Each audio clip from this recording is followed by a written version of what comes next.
fact that British police have named 2 Russian nationals as chief suspects in the Novichok poisoning case in the UK. Theresa May, the British Prime Minister, not long ago also said that those 2 worked for Russian military intelligence. So let's get the thoughts now of Annie Machon. She's with us, as you can see behind me, a former MI5 officer. Annie, thanks for coming on. Let's just firstly listen then to what was said by Theresa May just a few moments ago. Based on a body of intelligence, the government has concluded that the 2 individuals named by the police and CPS are officers from the Russian Military Intelligence Service, also known as the GRU. The GRU is a highly disciplined organisation with a well-established chain of command. So this was not a rogue operation. It was almost certainly also approved outside the GRU at a senior level of the Russian state. What do you make of that statement, Annie? Well, certainly extremely interesting, partly in timing, because I said right as this story began to break last March that it would take the police months to pull together a case. And yet within about a couple of days, Theresa May at that point stood up in Parliament, made various allegations against the Russian state, even then absent evidence, even before she called in the OPCW to investigate, which she was legally bound to do, and also refusing to allow the Russian state a part in the investigation, which again, under the Chemical Weapons Treaty, they are legally required to do. So she's broken the rules every which way. Now, in this case, the findings of the police fortuitously came out on the same day as the first Prime Minister's question time in Parliament, where suddenly we have the PM magnifying and expanding on what was actually put in the CP, the Criminal Prosecution Report, under parliamentary privilege, so she can throw information around as much as she wants.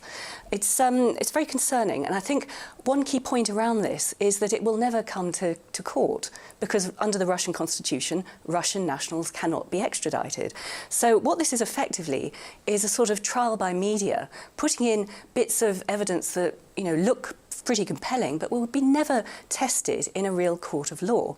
The Americans have done this too, with Robert Mueller throwing around all sorts of accusations against Russian nationals, providing great colour and great detail in what are called speaking indictments. So it's not just the basic charges these individuals would face, it's putting in colour and added information to make it look in public as if there is guilt, but without, again, having the opportunity to have it tested in a court of law. And that's what I think is going on in the UK too.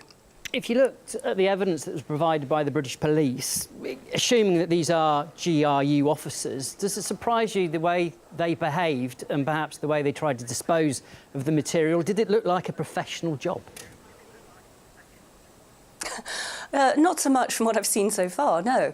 There's also confusing statements around exactly what Charlie Rowley, the boyfriend of Dawn Sturgis, the woman who sadly died, what he actually found. I mean, he made an interview for television, and he said very clearly that he found a sealed box of what he thought was scent, and it was sealed with even the cellophane wrapping still around the box, and he said very clearly he had to remember to open it with a knife to slice the cellophane when he gave it to his girlfriend.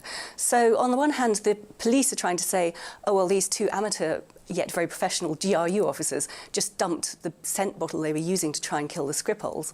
On the other hand, the person who found this dumped Novichok agent in a scent bottle said it was a sealed scent box. So, you know, the evidence doesn't stack up between the 2 versions of the story. And we didn't really hear much new evidence, did we, from Theresa May, despite making that stunning statement. She came back to the sort of thing we've heard before. Russia's the only country with the technical means or the operational know-how or the motive. And we know that that probably isn't the case. You know, you can argue a case against those 3 points too. Absolutely, and many of us have been doing so ever since this story broke. I've been saying right from the start that the motive is opaque, that it's more likely to be found in what Sergei Skripal might indeed have been working on in the last 8 years since he was relocated to the UK after being released from Russia. And nobody seems to be looking into that. In fact, there are censorship notices, D-notices, hedged around what could be key information, particularly around his MI6 handler, Pablo Miller. So we don't really know what the motive could be to this day. And I think, we're never going to get to the bottom of this because it won't be tested in a court of law. What I would suggest is that the British government should order a proper public inquiry to try and find out exactly what might have happened. None of the information has stacked up to date, but it has been used with amazing speed and amazing facility to point the finger at the Russian state. And one final point I would make on that as well is, even if it were finally proven to have been GRU officers, there's a high probability that it could indeed be rogue, even though Theresa May said it wasn't. How would she know what the thinking is within the GRU?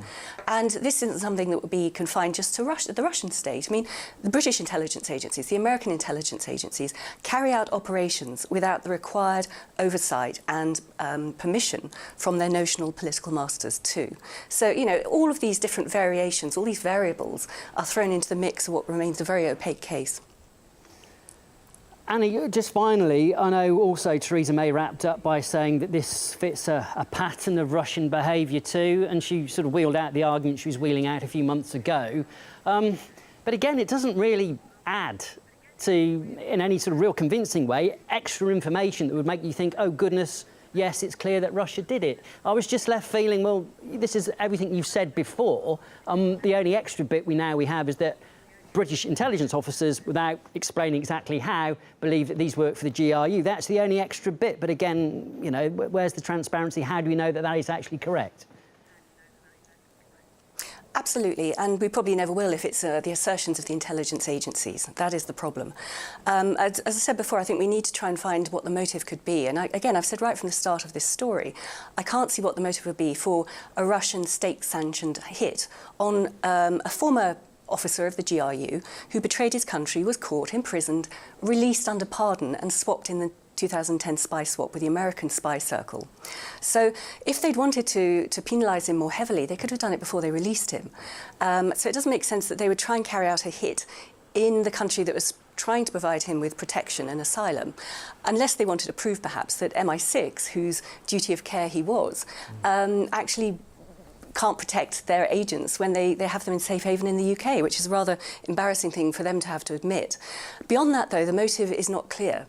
And that's why I keep saying as well, we need to look at what work he might have been involved in, either with MI6 or corporations or businesses, over the last 8 years since he's been given asylum in Britain. And I think that's where the motive can be. And it could well be that there are other countries, we know certainly that they have the facility to make Novichok, not least Iran, and also the Czech Republic has said it can. But also I'm sure that organised criminals can get their hands on this sort of weapon too. It wouldn't be that difficult, especially from some of the former Soviet countries that are now independent, which did develop these sort of Novichoks as well before the dissolution of the Soviet Union. So there's all sorts of players out there, and until they can provide some more convincing evidence than just a couple of CCTV pictures from the London transport system, I think everyone should keep still a very open mind and not rush into a stampede of yet more diplomatic measures, yet more sanctions against Russia. Nothing has been proven in a court of law. OK, Annie, really good to talk to you. We appreciate your time this afternoon. That was Annie Machon, former MI5 intelligence officer. Thank you.